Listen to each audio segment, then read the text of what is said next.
아멘. 오늘의 성경 말씀은 잠언 22장 2절에서 16절까지 말씀입니다. 제 성경에는 구약 913페이지에 있습니다.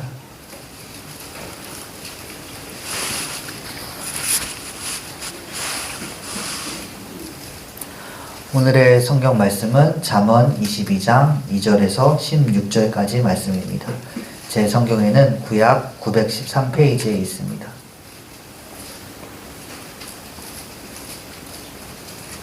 한 절씩 교독하시고 마지막 절은 함께 읽겠습니다. 부유한 사람과 가난한 사람이 다 함께 얽혀서 살지만 이들 모두를 지으신 분은 주님이시다. 슬기로운 사람은 재앙을 보면 숨고 피하지만 거스름한 사람은 고집을 부리고 나아가다가 화를 입는다. 겸손한 사람과 주님을 경외하는 사람이 받을 보상은 재상과 영예와 장수이다. 마음이 비뚤어진 사람의 길에는 가시와 오리가 있으나 자기 영혼을 지키는 사람은 그런 길을 열지 않는다. 마땅히 걸어야 할 그 길을 아이에게 가르쳐라.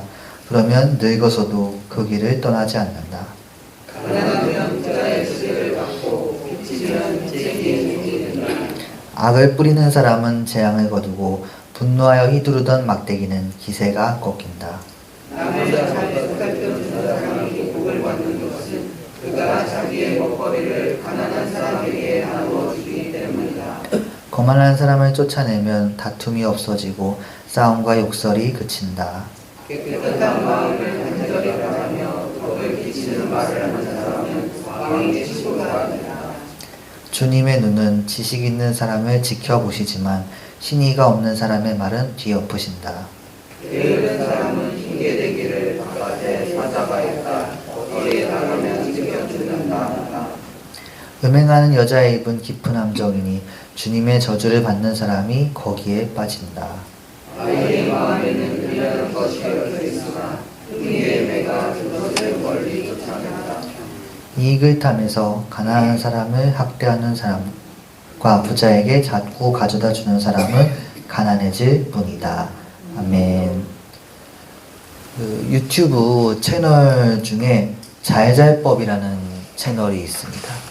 잘 믿고 잘 사는 법이라는 뜻을 가지고 있는데요. 이 채널에 보면 우리가 살면서 신앙에 관해 가지게 되는 고민이나 의문을 풀어주려고 하는 그런 영상들이 주를 이루고 있습니다. 그런 영상들을 몇 개 보면은 생각하게 되는 게 사람들이 어떻게 하면 그리스도인으로서 잘 살 수 있을까? 그런 것들을 참 많이 생각하는구나. 이런 걸 느끼게 된답니다. 물론 잘 살고 싶어 하는 거는 그리스도인이 아니어도 마찬가지일 것입니다. 모든 사람은 잘 살기를 원합니다. 혹시 우리 중에 난 인생을 잘 살고 싶지 않다. 그런 분이 있으실까요? 아마 그런 사람은 이 세상에는 있지 않을 것입니다. 잘 사는 것. 그거는 사람이 태어나면서부터 이 유전자에 새겨진 생명으로서 당연히 가진 본능이기 때문입니다. 잘 산다는 것의 기준이 무엇일까요?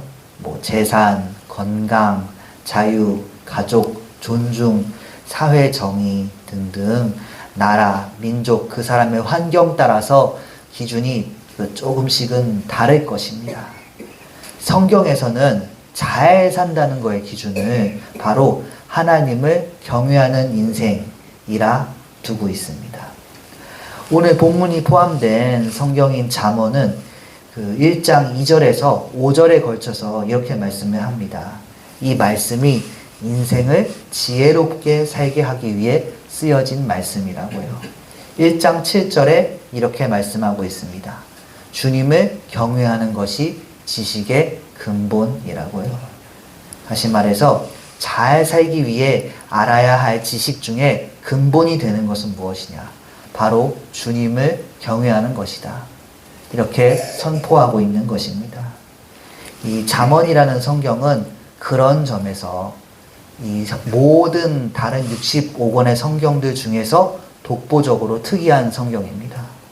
다른 성경이 하나님의 백성의 역사, 찬양과 시, 예언, 복음, 믿음, 신앙생활 이런 것들에 포커스를 맞추려고 하는데, 이 잠언은 우리 인생을 어떻게 하면 바르고 성공적으로 살아갈 수 있을 것인가, 그리고 현실에서 그러기 위해서 어떻게 살아야 할 것인가, 그 비결과 지침을 알려주기 때문입니다. 우리 인생을 바르고 성공적으로 살 수 있도록 도우려 합니다. 물론 이 잠언 말씀에서 언급되는 그 잘 사는 비결도 결국에는 하나님의 구원 원리에 따라 순종하며 살아야 한다는 쪽으로 흘러가긴 합니다. 그런데 그 말씀이 참으로 바로 현실에 적용할 수 있을 정도로 구체적이고 현실적인 것입니다. 그런 부분에서 잠언은 우리가 눈여겨볼 수 있는 성경입니다. 그 오늘 본문은 특히나 우리 사람이 세상에서 잘 살기 위해 필요한 많은 요소들이 제시가 됩니다. 그렇기 때문에 삶에 대해 고민이 있으신 성도님들은 말씀 가운데 하나님께서 주시는 은혜를 받으시길 바랍니다. 먼저 본문 2절 말씀을 함께 읽어보겠습니다. 부유한 사람과 가난한 사람이 다 함께 얽혀서 살지만 이들 모두를 지으신 분은 주님이시다. 아멘. 이 2절 말씀에 따르면 세상에는 부자와 빈자가 생깁니다. 이는 어쩔 수 없는 것입니다. 그런데 이 부유한 사람과 가난한 사람 중 어느 한쪽이 우월한 것이 아니며 다 주님 앞에 서는 날에는 하나의 피조물에 불과하다는 것입니다. 누가 선한지 누가 악한지를 가진 재산으로는 판단할 수가 없습니다. 물론 이 가난한 공동체를 대상으로 쓰여진 성경이 있습니다. 예를 들면 누가복음 같은 경우에는 독자에게 더 은혜가 될 수 있도록 가난한 자에게 더 큰 은혜가 있다, 이런 말씀이 많이 있습니다. 그렇지만 오늘 말씀에서는 부자를 더 악하게 표현하거나 가난한 자를 무조건 선하게 표현하지 않습니다. 왜냐하면 중요한 건 재산이 얼마나 있느냐가 아니라 지혜가 있느냐, 즉 하나님을 경외하느냐이기 때문입니다. 그렇기 때문에 3절에서는 슬기로운 사람은 재앙을 피해도 어수룩한 사람은 고집을 부리면서 나아가다가 화를 입는다 하는 것입니다. 당연히 슬기로운 것과 어수룩한 것의 기준은 재산이 아니라 주님을 경외하는가, 그렇지 못한가에 달려 있습니다. 잠언에서는 늘 말씀합니다. 늘 하나님이 기준이 되어야 한다고요. 4절에서 하나님이 기준이 되어야 한다는 말씀이 더 강화가 됩니다. 본문 4절 말씀도 함께 읽어보겠습니다. 겸손한 사람과 주님을 경외하는 사람이 받을 보상은 재산과 영예와 장수이다. 아멘. 겸손하다는 것은 단순히 자신을 낮추는 걸 의미하는 게 아닙니다. 스스로가 하나님보다 낫다는 걸 아는 그런 마음 상태를 말하는 것입니다. 하나님 앞에 내가 누구인지 알고 하나님을 경외하는 사람은 재산과 영예와 장수를 받아, 쉽게 말해 복받아서 잘 살 수 있을 거라 말하고 있습니다. 또 다음 구절인 5절에서 마음이 삐뚤어진 사람, 즉 하나님에게서 삐뚤어진 사람은 가시와 올무가 있는 그런 인생길을 가게 된다고 합니다. 반면에 하나님을 따르면서 자기의 영혼을 지키는 사람은 그러한 고난의 길을 멀리할 수 있을 거라 말씀하고 있습니다. 자, 우리가 말씀을 여기까지 딱 읽었을 때 한 가지 짚고 넘어가야 할 의문이 생기긴 합니다.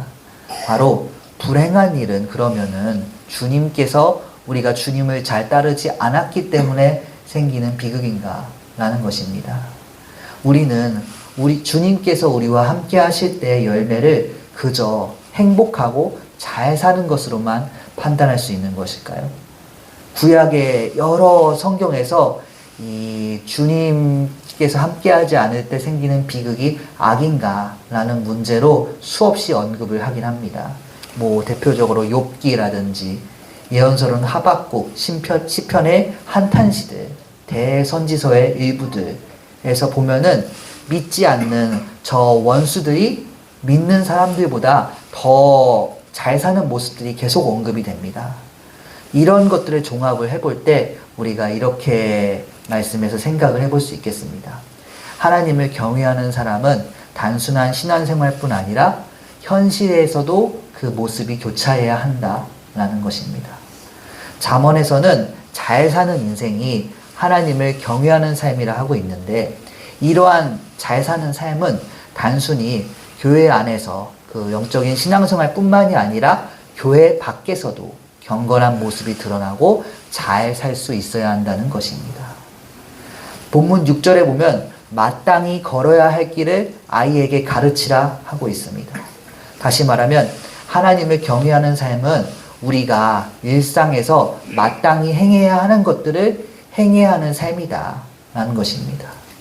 그렇기 때문에 잠언에서는 하나님께서 기뻐하시는 행동, 그리고 고난을 극복하는 길 외에 고난을 일상에서 피할 수 있는 길도 제시를 하는 것입니다.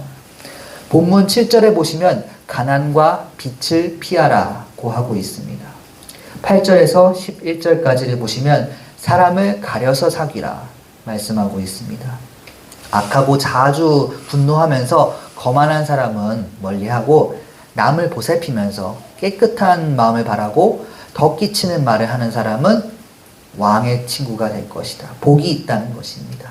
12절에서는 지식을 쌓되 그것에 매몰되지 말고 신의를 지켜야 하며, 13절에서는 그 게으른 사람이 그 핑계를 대는 게 얼마나 무의미한지를 나타내고 있고, 15절에서는 음행하는 사람은 피하고, 15절에서는 그 아이에게 앞서 말한 어리석음이 그 잠언의 그 어리석음들이 들어가지 않도록 경계하면서 잘 훈계해라 이렇게 말씀하고 있습니다. 그러니까 이 모든 잠언의 말씀들은 오늘 말씀을 포함해서 우리가 이 세상에서 잘 살고 고난을 피하는데 도움이 될 수 있는 아주 현실적인 지침들입니다. 그리고 이런 현실적인 지침의 말씀들을 주님께서 우리에게 허락을 하신 것은 왜냐? 주님께서 우리가 영적으로 잘 사는 것뿐만 아니라 이 세상에서 육적으로도 잘 되길 원하시기 때문입니다. 주님께서는 사랑하는 자녀가 이 세상에서 어떻게 하면 영육 간에 강건할 수 있을지 이 솔로몬이라는 지혜자의 손을 빌려서 지금도 우리에게 말씀으로 전해주시는 것입니다. 그렇기 때문에 오늘 우리가 그렇게 우리를 사랑하시는 주님의 마음을 말씀으로 받게 되시길 소망합니다. 이런 우리가 잘 되길 바라는 주님의 마음이 담겨있기 때문인지 잠언에서 말씀의 범위가 참 넓게 우리에게 전해집니다. 본문 16절은 또 넓게 보면은 자산 관리에 대한 말씀으로도 볼 수가 있습니다. 주님께서 이렇게 우리가 일용할 양식을 구하는데 고통받지 않고 행복한 인생을 살 수 있도록 도우려 하시는 것입니다. 저는 개인적으로 이 16절의 말씀을 읽으면서 무엇을 연상했냐면 도박을 연상을 했습니다. 도박으로 뭐 쓰이는 게임이나 뭐 화투, 카드 이런 것들이 나쁘거나 좋다고 말하는 건 아닙니다. 그저 이 보통 사람이 도박장에 들어가 돈을 걸면 돈이 더 적은 사람한테는 딸 수 있겠습니다. 그러나 결국은 잃게 될 것입니다. 그렇게 계속 도박이 이루어지면서 수수료를 계속 내면 가장 큰 이득을 보는 건 도박장 주인이 될 것입니다. 그런 점에서 이익을 탐하다가 가난한 사람의 마음은 부수고 더 부유한 자에게 자꾸 돈을 가져다 주는 모습이 되니 그게 말씀과 비슷한 상황으로 느껴진 것입니다. 성경에 도박에 관한 직접적인 말씀은 없습니다. 그러나 이 말씀 외에도 잠언 13장 11절 같이 돈을 낭비하는 행위나 이익을 탐하면서 과하게 욕심을 부리던 사람들이 오히려 가난해질 것이다. 그런 현상이자 교훈의 말씀이 잠언에 꽤 있습니다. 오늘 말씀을 듣는 성도님들이 각자의 상황에 따라서 이러한 이 현실의 말씀, 현실을 반영하는 말씀들을 잘 받아들여서 앞으로 인생을 지혜롭게 그리고 주님의 뜻대로 잘 살 수 있도록 도움과 은혜를 받으시기 바랍니다. 말씀 정리합니다. 잠언에서 본문 6절처럼 권고하기도 하고 16절 말씀처럼 현상을 풀어내기도 하는데 그 정도가 아니라 사람이 잘 살기 위해서 꼭 해야 한다라고 직접적으로 말하는 것이 한 가지 있습니다. 바로 하나님을 경외하라는 것입니다. 하나님 뜻을 따르는 사람, 즉 교회의 안팎으로 하나님을 따르는 지혜로운 선택을 하는 의인은 복을 받을 것이고, 반대로 어디서나 하나님께서 싫어하시는 말과 행동이 가득한 사람, 즉 어리석은 선택을 하는 악인은 망할 것입니다. 잠언에서 어디 장을 가도 이 말씀만큼은 깔려 있습니다. 그렇기 때문에 우리 성도님들이 이런 말씀들을 힌트로 삼길 바랍니다. 그리고 어디서나 주님의 뜻대로 잘 살길 바랍니다. 신앙생활도 잘 하시고 이 세상에서 하나님을 기쁘시게 하는 삶, 하나님께서 기뻐하시는 삶, 다시 말해 영육간에 강건하고 지혜로운 선택을 하는 삶을 살게 되시길 바랍니다. 잠언 말씀, 주님 주시는 행복이 인생에 가득하시길 간절히 소망합니다. 기도하시겠습니다. 우리가 잘 살기를 바라시는 주님, 하나님의 사랑이 우리 삶 가운데 가득하길 바랍니다. 하나님의 은혜가 우리 가운데 가득하길 기도합니다. 우리가 지혜롭고 선하고 하나님을 경외하는 선택을 하게 하소서. 주님을 따르며 기쁨으로 살 수 있도록 도우시옵소서. 죄와 어리석은 길을 가는 악한 사람은 피하게 하시고 그런 악인을 따르지 않도록 분별의 영을 허락하시옵소서. 잠언을 통해 주시는 우리 인생의 실제적인 교훈들을 은혜로 받아들일 수 있게 하여 주시옵소서. 루터를 만나다 종교개혁지 순례가 이제 한 주를 거의 앞두고 있습니다. 여정 가운데 함께 하셔서 그 순례단이 영육간에 강건하게 잘 다녀올 수 있도록 허락하여 주시옵소서. 하나님께서 기뻐하시는 여정 되게 하시고 주님 주시는 행복이 청년들과 인솔자들에게 가득하게 하여 주시옵소서. 주님께서 또 우리의 기도를 들어주시어서 모든 헌금 가운데 주님께서 드리는 모든 성도님들의 마음을 알아주시고 각자의 마음의 소원을 헤아려 주시옵소서. 경외하는 마음을 주심에 감사드립니다. 주시는 영육간 보상으로 강건히 서게 하시고 복과 지혜로운 선택으로 의인의 길을 걷도록 도우시옵소서. 살아계신 우리 주 예수 그리스도의 이름으로 기도드렸습니다. 아멘. 하늘에 계신 우리 아버지여, 이름이 거룩히 여김을 받으시오며 나라가 임하시오며 뜻이 하늘에서 이루어진 것 같이 땅에서도 이루어지이다. 오늘 우리에게 일용할 양식을 주시옵고 우리가 우리에게 죄 지은 자를 사하여 준 것 같이 우리 죄를 사하여 주시옵고 우리를 시험에 들게 하지 마시옵고 다만 악에서 구하시옵소서. 나라와 권세와 영광이 아버지께 영원히 있사옵나이다. 아멘.